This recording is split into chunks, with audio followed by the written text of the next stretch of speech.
ओ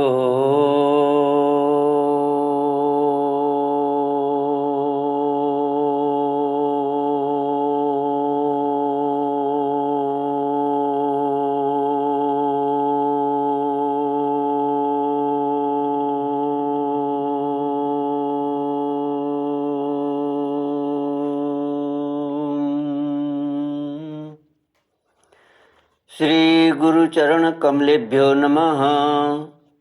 श्री गणेशाय नमः।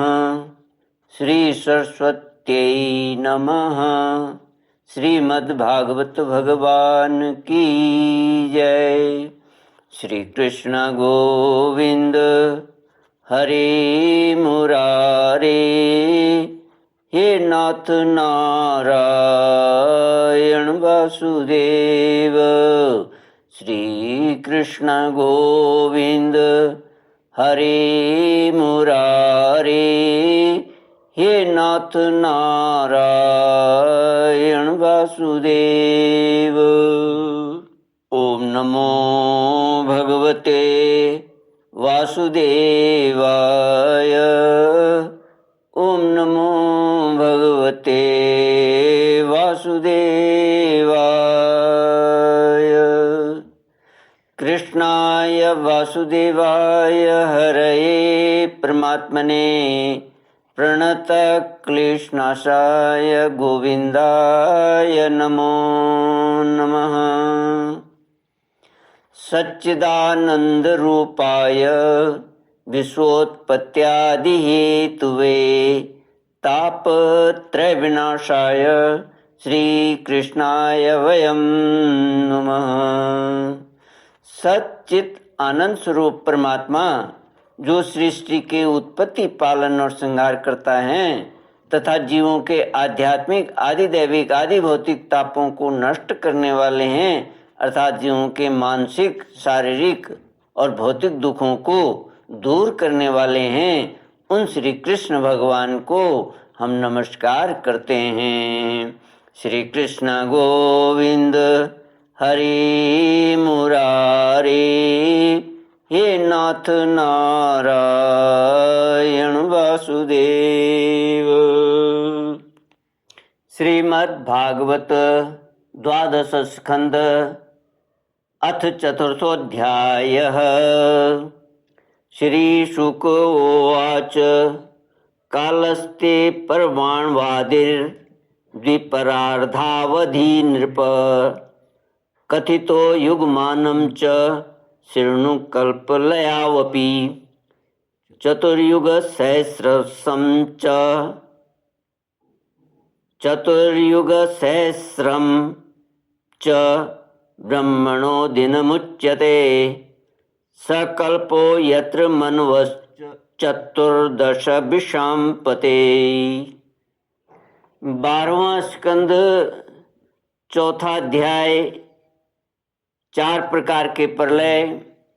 श्री सुखदेव जी कहते हैं, परीक्षित, तीसरे स्कंद में परमाणु से लेकर द्विपरार्ध पर्यंत काल का स्वरूप और एक एक युग कितने कितने वर्षों का होता है, यह मैं तुम्हें बतला चुका हूँ।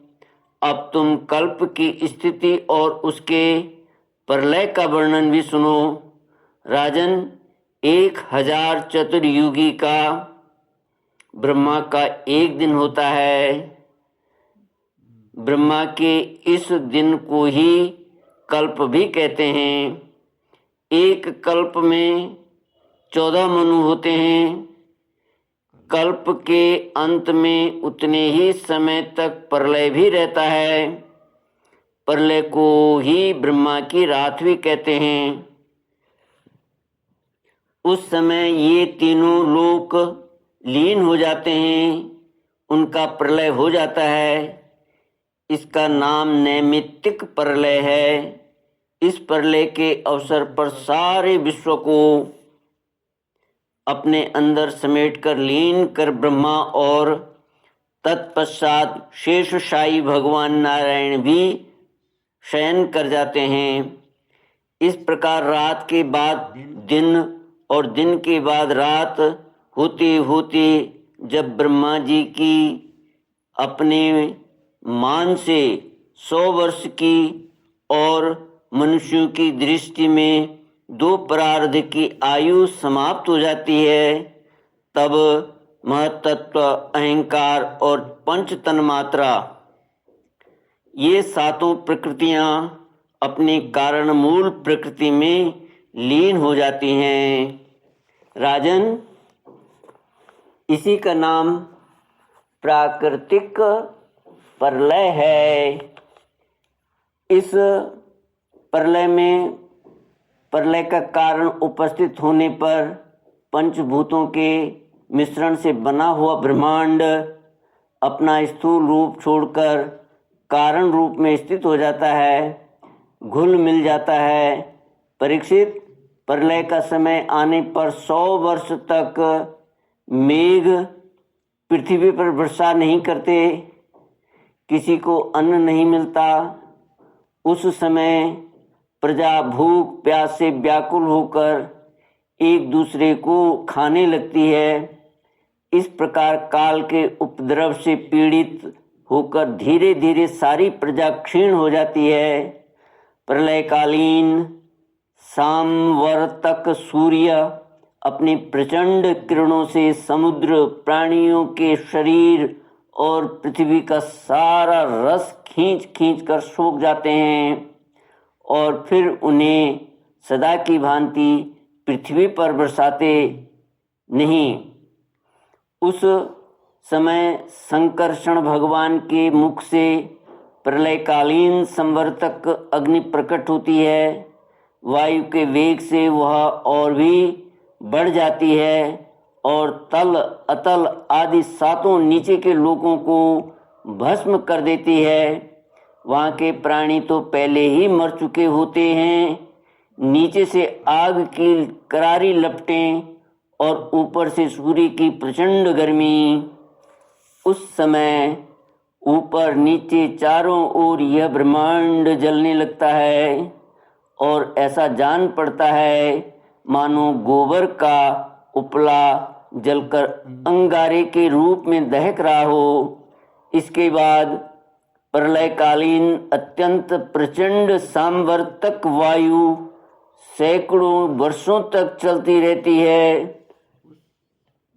उस समय का आकाश धुएं और धूल से तो भरा ही रहता है।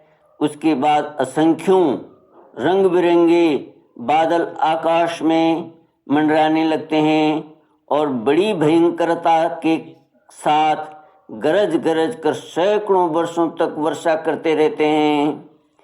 उस समय ब्रह्मांड के भीतर का सारा संसार एक समुद्र हो जाता है, सब कुछ जलमग्न हो जाता है। श्री कृष्ण गोविंद हरे मुरारी, हे नाथ नारायण वासुदेव।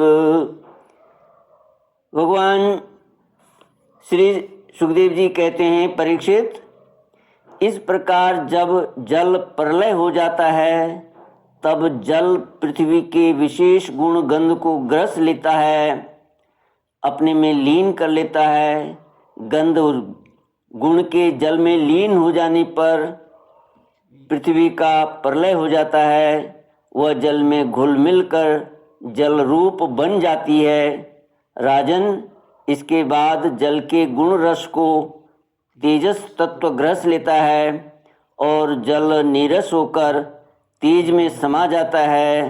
तदनंतर वायु तेज के गुण रूप को ग्रस लेता है और तेज रूप रहित होकर वायु में लीन हो जाता है। अब आकाश वायु के गुण स्पर्श को अपने में मिला देता है और वायु स्पर्शहीन होकर आकाश में शांत हो जाता है। इसके बाद तामस अहंकार आकाश के गुण शब्द को ग्रस लेता है और आकाश शब्दहीन होकर तामस अहंकार में लीन हो जाता है। इसी प्रकार तेजस अहंकार इंद्रियों को और वैकारिक, सात्विक, अहंकार इंद्रियाधिष्ठात्री देवता और इंद्रिय वृत्तियों को अपने में लीन कर लेता है।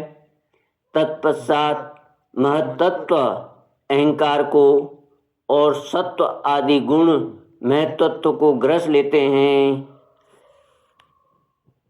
परीक्षित, यह सब काल की महिमा है।